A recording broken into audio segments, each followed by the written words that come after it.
రాష్ట్రంలో ఉన్నటువంటి ముఖ్య నాయకులు, పార్టీ పెద్దలు, పోటీ చేసినటువంటి అభ్యర్థులు అందరం కూడా కలిసి మళ్ళీ దీని మీద సుదీర్ఘమైనటువంటి చర్చ జరగాల్సినటువంటి అవసరం ఉంది. ఓ రకంగా దీని మీద మనం చేసినటువంటి దాన్ని ఎందుకు మనం చేసినటువంటి ఇన్ని కార్యక్రమాలు చేసినప్పటికీ ఈ ఫలితాలు ఏ రకంగా ఎందుకు వచ్చాయి, ఏ లోటుపాట్లు జరిగాయి అనేటువంటిది ఒక రాజకీయ పార్టీగా తెలుసుకోవాల్సినటువంటి బాధ్యత వైఎస్ఆర్ కాంగ్రెస్ పార్టీ మా మీద ఉంది. దాన్ని తెలుసుకునేటువంటి కార్యక్రమం చేస్తాం. దీనివల్ల తప్పు జరిగింది అని అనుకున్నప్పుడు డెఫినెట్గా దాన్ని అధిగమించి వచ్చేటువంటి రానుటువంటి రోజుల్లో దాన్ని సరిదిద్దుకునేటువంటి ప్రయత్నం కూడా వైఎస్ఆర్ కాంగ్రెస్ పార్టీ చేస్తుందనేటువంటి విషయాన్ని కూడా ఈ సందర్భంగా తెలియజేస్తా ఉన్నాం. ఈరోజు అనేక నిర్ణయాలు మేము తీసుకున్నటువంటి వ్యవస్థలో తీసుకొచ్చినటువంటి మార్పులు అంటే సహజంగా ఒకేసారి ఇంత పెద్ద ఎత్తున మార్పులు చేయడం అనేటువంటిది కూడా మళ్ళీ దీన్ని ప్రజలు అంగీకరించలేకపోయారా? అంటే ప్రభుత్వం గతంలో ఉన్నటువంటి ప్రభుత్వాల దగ్గరికి వెళ్ళి పనిచేసుకునేటువంటి పరిస్థితి దగ్గర నుంచి ప్రభుత్వాన్నే వారి కాళ్ళ దగ్గర తీసుకుని వచ్చి పెట్టడమే తప్పయిందా, లేదా ప్రతి పథకాన్ని వారి ఇంటి దగ్గర తీసుకొని వచ్చి చేర్చేటువంటి దాంట్లో అంత విజయవంతంగా చేర్చినప్పటికీ దాన్ని ప్రజలు అంగీకరించలేకపోయారా?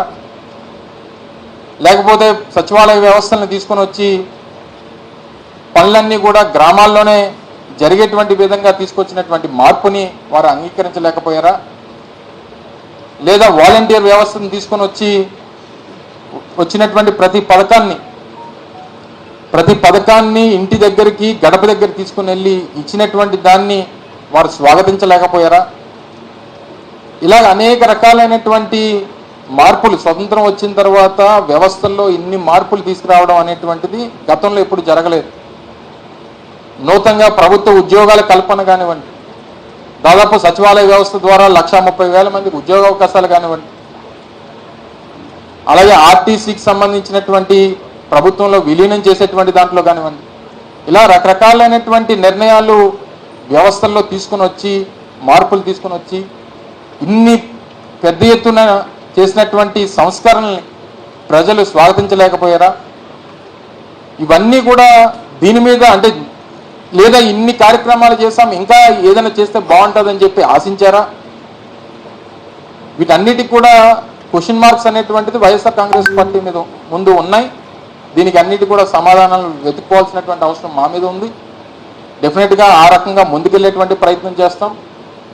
అన్ని రకాలుగా కూడా ఈరోజు నిన్న ఫలితాలు వచ్చిన తర్వాత చంద్రబాబు నాయుడు గారు కానీ తర్వాత పవన్ కళ్యాణ్ గారు కానీ మాట్లాడినటువంటి మాటలు చూస్తాం.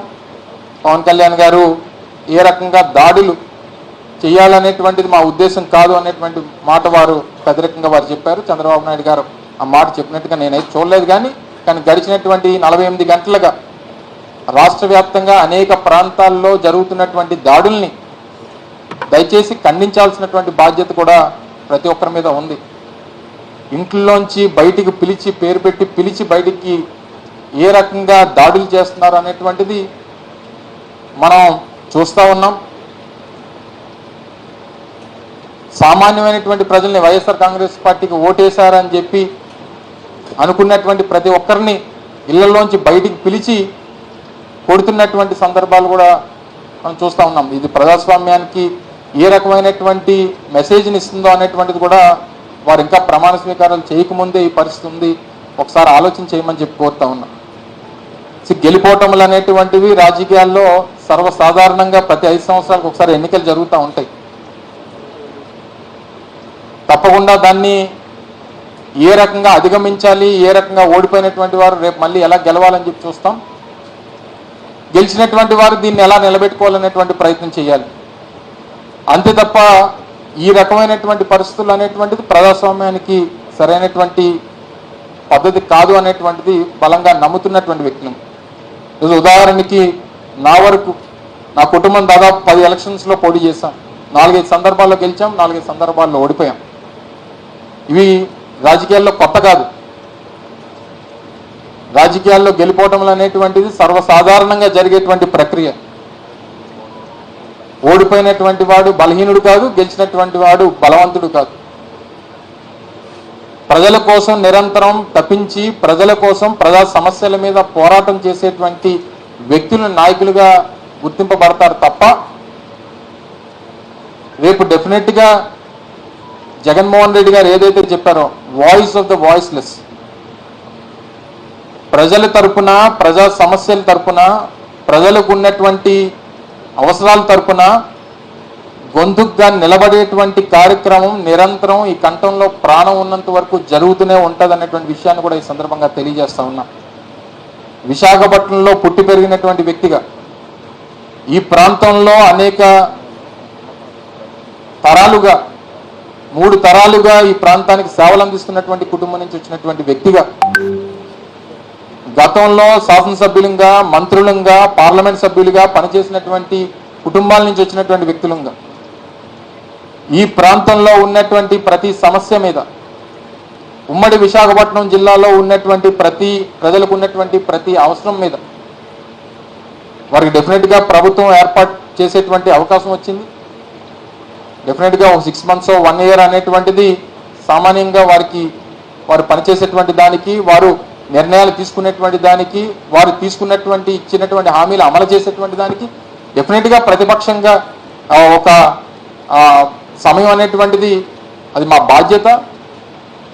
రేపే అన్నీ చేయాలని చెప్పి అడిగేటువంటి అమాయకత్వం మాకు లేదు. సహజంగా వారు పని చేసేటువంటి దానికి సమయం ఇస్తాం. వారు ఇచ్చినటువంటి హామీలు నిలబెట్టుకునేటువంటి దానికి వేచి చూస్తాం. డెఫినెట్గా ప్రజలు ఏదైతే నమ్మి ఓటేశారో దాన్ని అమలు చేసుకునేటువంటి దాంట్లో ఏదన్నా లోటుపాట్లు ఉన్నప్పుడు డెఫినెట్గా వారి తరఫున మాట్లాడేటువంటి ప్రయత్నం, ఆ కార్యక్రమం కూడా మేము చేసేటువంటి బాధ్యత తీసుకుంటామని చెప్పి తెలియజేస్తా ఉన్నాం. సో ఈ రకమైనటువంటి ప్రక్రియలో ఒక ప్రధానమైనటువంటి అంశం, ముఖ్యంగా వైఎస్ఆర్ కాంగ్రెస్ పార్టీకి చెందినటువంటి క్యాడర్లో, అంటే నా వరకు ప్రభుత్వంలో పనిచేసినటువంటి మంత్రిగా, శాసనసభ్యుడిగా ఇవన్నీ చేసినప్పటికీ అంటే నా వరకు ఎన్నికల్లో కనిపించినటువంటి ఒక లోపం వైఎస్ఆర్ కాంగ్రెస్ పార్టీలో ఉన్నటువంటి కార్యకర్తలు. ఎందుకంటే వ్యవస్థలో తీసుకొచ్చినటువంటి మార్పుల్లో జగన్మోహన్ రెడ్డి గారు ముఖ్యమంత్రిగా వారు తీసుకున్నటువంటి నిర్ణయాలు, వ్యవస్థలో తీసుకొచ్చినటువంటి మార్పులు, ఈ సంస్కరణలో భాగంగా వైఎస్ఆర్ కాంగ్రెస్ పార్టీ కార్యకర్తల్ని వారికి ఇవ్వాల్సినటువంటి గౌరవం ఇవ్వలేకపోయామేమో అన్నటువంటి ఒక ఆలోచన నాకు వ్యక్తిగతంగా, నేను ఎన్నికల్లో ప్రచారం చేసినప్పుడు కానీ లేదా మంత్రి హోదాలో నేను పనిచేసినటువంటి సందర్భాల్లో కానీ కార్యకర్తలతో మాట్లాడినప్పుడు కానీ ఉన్నటువంటి మాట, రాష్ట్ర వ్యాప్తంగా ఉన్నటువంటి మాట వాస్తవం. కార్యకర్తల్ని అంటే వాలంటీర్ వ్యవస్థ, సచివాలయ వ్యవస్థ, గ్రామాల్లో పారదర్శకత తీసుకురావాలి, పాలనలో పారదర్శకత తీసుకురావాలి, శాచురేషన్ పద్ధతిలో ప్రతి ఒక్కరికి మంచి చేయాలి.